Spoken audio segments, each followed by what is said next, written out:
Je regardais une vidéo de The Financial Diet qui parlait du jargon en entreprise et comment ça donnait un sens de supériorité aux personnes qui maîtrisent la terminologie, et au contraire, ça donne un sentiment d'infériorité ou d'incompétence pour les gens qui ne connaissent pas les termes, qui sont parfois, on va dire, un petit peu abusifs.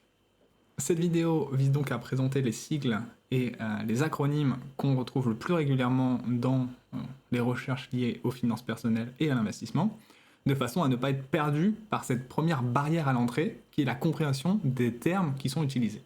Il y aura également une brève explication pour chaque terme, au-delà de ce que signifient les lettres, mais c'est pas une explication en profondeur, c'est juste une petite piste de lecture pour ceux que ça intéresse. Comme je vais aborder plein de thèmes, je le précise tout de suite que toute cette vidéo n'est pas un conseil en investissement. Faites vos propres recherches et n'écoutez pas des inconnus sur internet. Un terme que vous allez trouver absolument partout, c'est celui d'ETF, d'Exchange Traded Funds. En français, il faudrait parler de FNB, de fonds négociés en bourse, mais c'est assez rare. On trouve également le sigle OPCVM pour Organisme de placement collectif en valeur mobilière, qu'il ne faut pas confondre avec l'OPCI, l'Organisme de placement collectif immobilier. Et sans rentrer dans le détail, ce que je peux dire, c'est que les ETF sont des OPCVM, mais que tous les OPCVM ne sont pas des ETF. On va voir différents sigles maintenant que vous trouverez soit dans la description des ETF, soit dans leur nom. SRD, service de règlement différé, c'est la possibilité d'avoir un paiement en différé à la fin du mois, ce qui permet concrètement d'acheter des actions avec un effet de levier. ACC et DISTRE. ACC pour accumulatif et DISTRE pour distribuant. Ce sont deux modalités de versement ou non des dividendes pour un ETF. Un ETF accumulatif va réinvestir automatiquement les dividendes à l'intérieur de l'ETF, là où un ETF distribuant va verser les dividendes à l'investisseur actionnaire. Attention, s'il y a un versement de dividendes, il y a généralement une imposition sur ces dividendes, à part si vous êtes par exemple dans le cadre d'un PEA. EUR et USD, ce sont bien évidemment les euros et les US dollars, le dollar américain. Je pense que c'est évident, mais je préfère préciser, on ne sait jamais. Il y a les ticker symbols, ou codes mnémoniques en bon français. Il en existe autant qu'il y a d'ETF et d'actions, donc c'est impossible de tous les citer, mais on va voir les grandes classes de codes mnémoniques. Il y a les index de référence. Par exemple, le CAC 40, CAC, ça signifie cotation assistée en continu. L'importance de cette signification est minime. Ce qu'il faut comprendre, c'est pas ce que veut dire CAC, mais c'est de comprendre que le CAC 40, c'est que c'est un ensemble de 40 entreprises qui ont été sélectionnées pour représenter les différents secteurs d'activité de l'activité française, et on partirait donc du principe que ce CAC 40 est un petit peu le reflet de l'économie française dans son ensemble. Si le CAC 40 se porte bien, l'économie française se porterait bien, et inversement.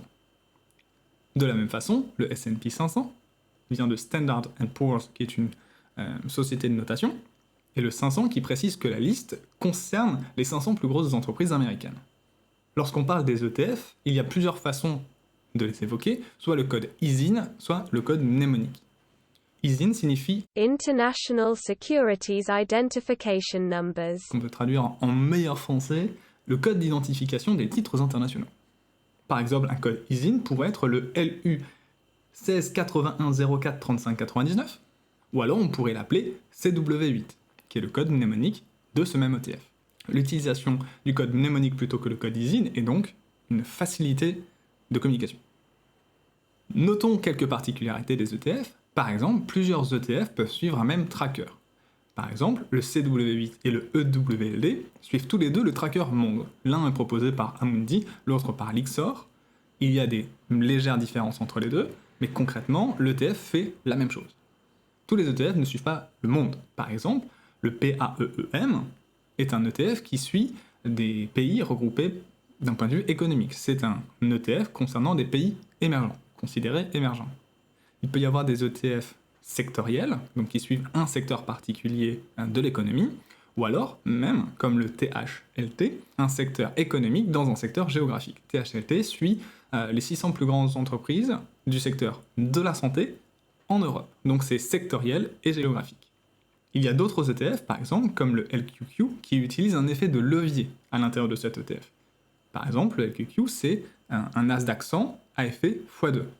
Attention, si vous utilisez un ETF à levier, la volatilité est multipliée. Les actions trouvent leur code mnémonique de plusieurs façons. Par exemple, il y a les initiales de la société, par exemple LVMH, qui est Louis Vuitton Moet Hennessy, Si vous savez comment se prononce Mouette Hennessy, dites-le moi je ne sais pas. Vous pouvez avoir la contraction du nom, par exemple TTE pour Total Energy, SGO pour Saint-Gobain, ou encore MCSF pour Microsoft. Ou encore, il peut y avoir un jeu sur la prononciation de ce code mnémonique. Par exemple, RMS, qui se prononcerait Hermès pour Hermès. Ou encore TSLA, Tesla pour Tesla. Il existe des livrets d'épargne réglementés, comme le LA, le livret A, le LDDS, le livret de développement durable et solidaire, le LEP, le livret d'épargne populaire, ou encore le LJ, le livret jeune. Ces livrets sont limités à un par type par personne, sont soumis à des conditions d'âge, de revenus ou de résidence fiscale, ils ont des taux et des plafonds qui sont différents, et ils sont exonérés d'impôts et de prélèvements sociaux, c'est-à-dire que le taux est un taux net. Vous avez des livrets d'épargne logement, comme le PEL, le plan d'épargne logement, ou le CEL, le compte épargne logement. Ces livrets peuvent à terme donner accès à un crédit immobilier à taux privilégié. Les placements en logement ont une durée minimale et une durée maximale. Il y a un versement minimum obligatoire tout au long de la période d'accumulation ou jusqu'à ce que le montant atteigne le plafond autorisé. Le taux annoncé est un taux brut, et si le livret arrive à maturité, la fiscalité est avantageuse, mais pas au point d'être un taux net non plus. Maintenant, concernant les possibilités d'investissement financier. Il y a les AV, les assurances-vie, à ne pas confondre avec les assurances décès. Une assurance-vie est une enveloppe fiscale française qui permet d'investir dans des actions, des obligations et des fonds euros. L'argent qui est sur une assurance-vie n'est pas bloqué, mais la fiscalité est avantageuse qu'à partir de la 8e année après la création de l'assurance-vie. Il y a un abattement fiscal annuel pour les montants retirés. L'assurance-vie permet de faciliter la transmission de patrimoine en choisissant notamment un bénéficiaire particulier. Le CTO est un compte titre ordinaire. C'est l'outil le plus classique pour investir en bourse. Il est souscrit auprès d'une banque ou d'un courtier et permet d'investir en actions ou en ETF. Il n'y a pas d'avantage fiscal particulier. Le PEA, cependant, le plan d'épargne en actions, est un CTO qui est spécifique à la France, qui a quelques contraintes mais également des avantages. Au niveau des inconvénients, vous êtes limité, entre guillemets, à 150 000 € de versement sur le PEA. Non pas 150 000 € de valeur, mais 150 000 € de versement. Par exemple, si vous versez 100 000 €, que ces 100 000 € deviennent 200 000 €, vous aurez toujours 50 000 € que vous pouvez verser, quand bien même la valeur du portefeuille est à 200 000 €. Vous ne pouvez pas retirer de l'argent du PEA durant les 5 premières années, ou alors cela implique une fermeture du PEA. Vous pouvez déposer de l'argent, vous pouvez acheter et vendre des actions ou des ETF, ce n'est pas un souci, mais vous ne pouvez pas retirer de l'argent. C'est une niche fiscale particulièrement intéressante parce qu'au-delà de 5 ans, une fois que le PEA a atteint sa maturité, les plus-values ne sont plus taxées à la flat tax ou à votre taux marginal d'imposition, mais sont déduits de l'impôt sur le revenu. Vous n'aurez donc plus que la CSG à payer.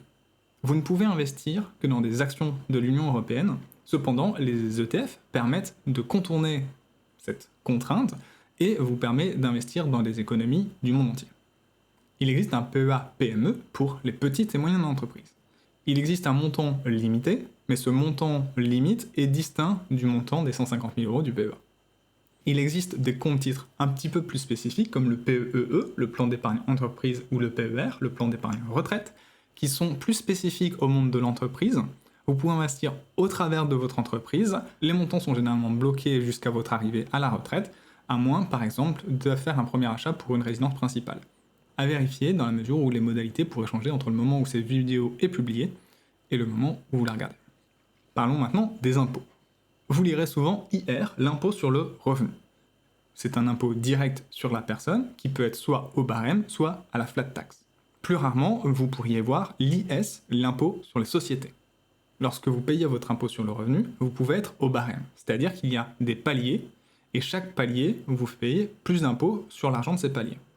C'est ce qu'on appelle le taux marginal d'imposition. Vous allez être imposé à un certain taux pour une certaine marge de votre imposition. Par exemple, on pourra dire d'une personne qu'elle a un TMI de 30% ou de 41%.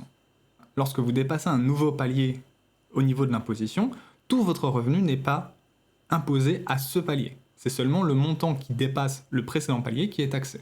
Si vous avez donc 1 000 € de revenus de plus que l'année dernière et que ça vous fait franchir un palier, vous n'allez pas payer plus de pourcents sur la totalité de votre revenu, mais bien sur la partie qui dépasse le nouveau palier. Il existe le PFU, le prélèvement forfaitaire unique, ce qu'on appelle la flat tax, qui permet d'avoir une imposition constante, actuellement à 30%. Dans ces 30%, vous avez l'impôt sur le revenu et également la CSG. La CSG, c'est la contribution sociale généralisée, ce qu'on appelle généralement les prélèvements sociaux. C'est ce qui contribue à financer la sécurité sociale. Plus spécifiquement, si vous vous penchez sur la question de devenir rentier, vous allez vous confronter à la PUMA ou la CSM. La PUMA, c'est la protection universelle maladie, là où la CSM, c'est la contribution subsidiaire maladie. On parle souvent à tort de la taxe PUMA, alors qu'en fait c'est la taxe CSM. La PUMA, ce n'est pas la taxe, c'est ce qui est financé par la CSM. Cette taxe signifie que si vous touchez essentiellement des gains du capital, mais pas d'un salaire, vous vous retrouvez dans une situation où vous ne payez pas du tout ou presque pas de cotisations sociales. Vous avez donc la possibilité soit d'avoir un travail salarié plus important pour payer vos cotisations sociales, ou alors vous devez payer cette taxe qui vous fait participer à l'effort national. Parlant d'effort national, super transition, on va parler des allocations et des aides sociales. La CAF, la Caisse d'allocation familiale, gère généralement les allocations et les aides au niveau régional. Parmi ces aides, il y a les aides au logement, par exemple les APL, l'aide personnalisée au logement, l'ALF, l'allocation de logement familial, et l'ALS, l'allocation de logement social. Si vous n'avez pas le droit aux APL, vous pourriez avoir droit à l'ALF, et si vous n'avez pas le droit à l'ALF, vous pourriez avoir droit à l'ALS. Cela varie en fonction de la constitution de votre foyer et de la nature du bien, et de la nature du propriétaire de ce bien. Il existe différentes allocations qui sont liées au travail ou à l'absence de travail. L'ARE, l'aide au retour à l'emploi, ce qu'on appelle plus communément le chômage. L'ASS, qui est l'allocation spécifique de solidarité, qui peut venir remplacer l'ARE lorsque vous arrivez en fin de droit. Ou encore le RSA, le revenu de solidarité active, qui est une allocation pour les personnes de plus de 25 ans qui sont en recherche active d'emploi. Il existe également un RSA jeune pour les personnes de moins de 25 ans. Il existe également des allocations spécifiques que je vais passer brièvement en revue. Si vous êtes reconnu en tant qu'handicapé, vous pourriez par exemple avoir droit à l'AAH, l'allocation adulte handicapé. Si vous avez des enfants, vous pourriez avoir l'ARS, l'allocation de rentrée scolaire. Si vous êtes une personne âgée, vous pourriez avoir droit par exemple à l'APA, l'allocation personnalisée d'autonomie, ou l'ASPA, l'allocation de solidarité aux personnes âgées. Il existe énormément d'aides et d'allocations que je ne connais pas. Ça, c'est celle que je vois le plus souvent revenir. J'espère que ça peut vous aider. Il restait un petit peu d'espace libre sur mon écran, donc j'ai rajouté quelques sigles des institutions financières. Il y a l'AMF, l'Autorité des marchés financiers. Vous entendrez probablement parler de la BCE, la Banque Centrale Européenne, ou l'équivalent américain, la Fed, la Réserve fédérale américaine.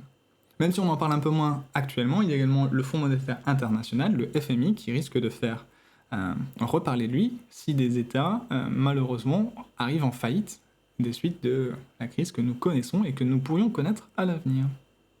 Cette vidéo est déjà très longue, je n'ai pas pu tout évoquer, mais c'est les sigles que je vois le plus. Si vous pensez qu'il y en a qui sont importants et que j'oubliais, n'hésitez pas à les faire figurer en commentaire, je ferai remonter les informations importantes. Merci, et à la prochaine.